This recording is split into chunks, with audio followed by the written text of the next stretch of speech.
బాబు Davos tour మీద సాక్షి ఒక వారే చేస్తుందని చెప్పాలి. ఎందుకంటే 3,00,000 కోట్ల రూపాయల పెట్టుబడులు పెట్టడానికి జిందాల్ సంస్థ ముందుకొచ్చింది, డబ్ల్యూఎస్ టూల్స్ ముందుకొచ్చింది.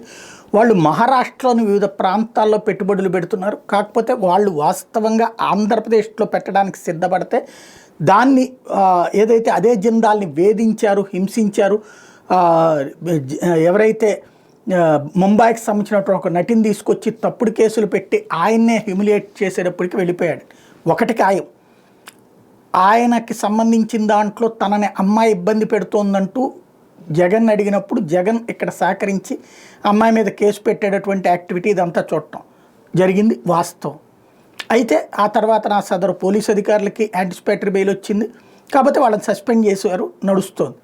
అయితే జిందాల్ మీద నెగిటివ్ కథనాలు మాత్రం నేను ఆ రోజునే చెప్పా. సోషల్ మీడియాలో తో పాటుగా పేపర్లలో విపరీతమైన అడ్డకోలు కథనాలు రాస్తున్నారు. అక్కడ దాకా పోదా, అనవసరంగా ఇన్వెస్ట్మెంట్స్ అవతలకి పోతాయి. అతను వీళ్ళు రాసినట్టు 3,00,000 కోట్లు పెడతానని లేదు. ఆంధ్రాలో 55,000 కోట్ల దాకా పెట్టుబడులు పెట్టడానికి ముందుకొచ్చాడు. కడప స్టీల్ ప్లాంట్ అయిపోయి ఉండేది అతను కనుక ఈ గొడవలు లేకపోతే.